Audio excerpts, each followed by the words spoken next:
So the MSNBC Democratic debate in New Hampshire was a fiery one. This is the first debate where it was against Hillary Clinton, or Hillary Clinton against Bernie Sanders and vice versa. No Martin O'Malley. And I'm glad that that happened, because now both candidates had more of an opportunity to kind of hash out their disagreements. And the debate started with a number of pretty fiery disagreements. The first thing that Bernie Sanders mentioned was, of course, income inequality, the fact that our political system has been corrupted by corporate interests. Campaign finance reform is obviously one of his most important political issues. And Hillary immediately attacked him and the notion of expanding Medicare for all, right? So that was part of the debate that rubbed me the wrong way, because Hillary straight out lies about what Bernie's intentions are when it comes to healthcare reform, right? Bernie Sanders does not want to repeal the Affordable Care Act, but Hillary Clinton continues to say that he would repeal it and start from scratch. Well, not he would repeal it and start from scratch, but she keeps saying he will start from scratch. He will start from scratch, which essentially means that he'd repeal it. Of course. Right. That's the only way you can start from scratch. And it's 100% true, not true. She knows that it's not true. The moderators know that it's not true. They know it's their job to point out things that aren't true, and yet suspiciously, none of them find time to do it. So we actually have the clip of Hillary talking about the healthcare issue. Let's take a quick look at that. Where do we start from and where do we end up? The Republicans want to repeal the Affordable Care Act. I want to improve it. Senator Sanders wants us to start all over again. This was a major achievement of President Obama, of our country. It is helping people right now. I am not going to wait and have this plunge back into a contentious national debate that has very little chance of succeeding. Good. Let's make the Affordable Care Act work for everybody. I am on the Health Education Labor Committee. That committee wrote the Affordable Care Act. The idea that I would dismantle health care in America while we're waiting to pass a Medicare for all is just not accurate. The Affordable Care Act has clearly, as Secretary Clinton made the point, done a lot of good things. But what it has not done is dealt with the fact that we have 29 million people today who have zero health insurance.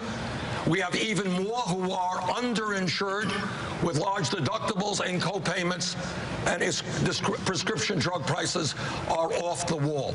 So I do believe that in the future, not by dismantling what we have here, I helped write that bill, but by moving forward, rallying the American people, I do believe we should have health care for all.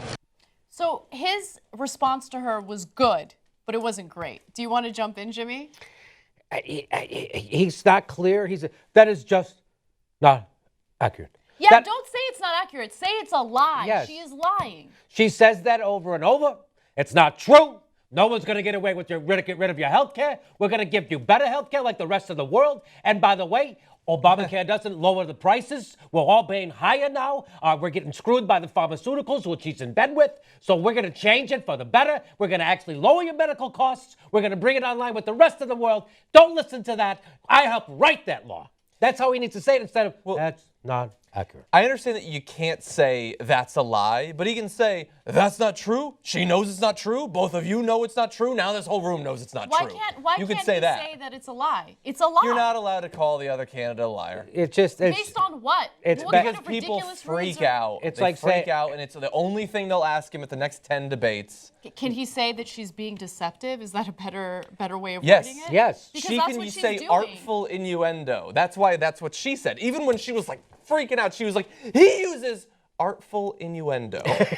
She wouldn't even call him a liar as she was flipping her lid. I like how he's like, Because you don't call someone a liar. I thought it was great when she said, you got something to say it. It's like, I heard you called me a bitch. But I do think in that video, I'm glad that you played that, because I think that she right there revealed how ridiculous her I'm a progressive who'll get stuff done thing is going to be. She said, I'm not going to plunge us into a contentious debate that has very little chance of succeeding. I also think, by the way, that we should expand background checks to everyone. We should ban all these different types of guns. Policies I agree with her on. You don't think that's going to be a contentious national debate with a low chance of succeeding? Almost every issue is going to be. Again, it goes... The idea that you have to avoid contentious debate amongst the person who classifies themselves as the fighter who's going to get stuff done? Which is it? What is all these crazy bullshit arguments like that? That is exact. I'm going to be contentious. Fucking, it's politics. Are you shitting? They impeached your fucking husband. Yeah. So let's talk a little bit about the way the debate was handled by the moderators. I think overall the questions were pretty good. The debate started off strong with really good questions, and then I feel like it fizzled out as the debate went on. Well, I think the first hour, they largely let the candidates just go back and forth. Yeah, there was like a period of 30 minutes with no questions. Which was great, actually. Maybe Yeah, that's the reason why I enjoyed the first hour so much more. I feel like sometimes the moderators actually detract from the conversation as opposed to helping lead it in more productive directions. So the first hour was great. The second hour, it kind of started to devolve. There were a lot of questions about Hillary Clinton's email scandal, which, you know, I'm obviously biased in favor of Bernie Sanders, but even given that, I think the email scandal situation is a non-story. It's a non-issue. Let's move on. You didn't want to get to the bottom of the commercial he ran? Maybe he implied that they endorsed him, the newspaper? And then, yes, okay, so let's talk about that a little bit. And then right after Rachel Maddow asked Hillary questions about her email scandal, she went ahead and asked Bernie about a number of so-called scandals that he was involved in. As if they're equal or any... They're not equal. First of all, again, Hillary Clinton's email scandal, in my opinion, is not a scandal, okay? Bernie Sanders' issues basically revolve around that data breach situation, the allegations that Bernie's camp accessed Hillary's voter data. Now, they fired the staffer who did that. That staffer's gone. Bernie Sanders has no control over everyone who works on his campaign. That's a really difficult thing to do, especially when there are thousands of people campaigning for you throughout the country. The other scandal was that Bernie's camp allegedly said that some newspaper endorsed him when they really didn't. Yeah. No one cares about newspaper Nobody endorsements. cares. No one. Nobody cares. Okay, so let's move on. No one. If it was the Huffington Post, most people wouldn't care. Yeah, and look, and people, I got a lot of tweets. People get mad when you say you don't care about the email scandal, and they say it's serious. It 100% could be serious. Mm-hmm. And if it becomes serious, if something actually comes out, then we will begin to really care about it. And trust me, if that happens, we won't stop talking about it. But right now, we've got nothing. There's nothing there to be like, well, clearly she shouldn't be president because of this. We've got bigger fish to fry anyway. Yeah, absolutely. Now, I do believe that Bernie did a good job with his messaging regarding, you know, corporate influence of politicians.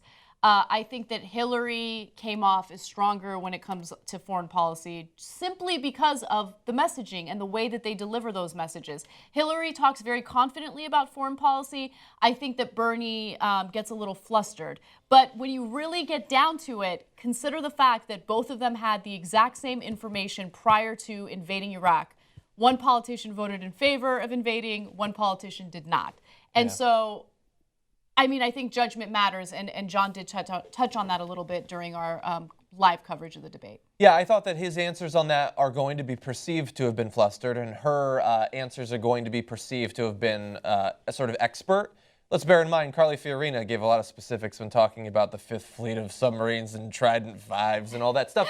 And look, you should have that information. I want more politicians, too. How many times have I attacked Donald Trump for not being able to name anything having to do with what he's talking about? That's totally true. But what Donald Trump doesn't have is a history of having to make hard calls based on information. Hillary Clinton does have that. Now, yes, she apparently advised Obama that he should go for bin Laden, and it was just up to her. So I'm going to give her credit on that. But when she had the choice of either sending our country into war or not, to the level that she could influence that, she did in the wrong direction.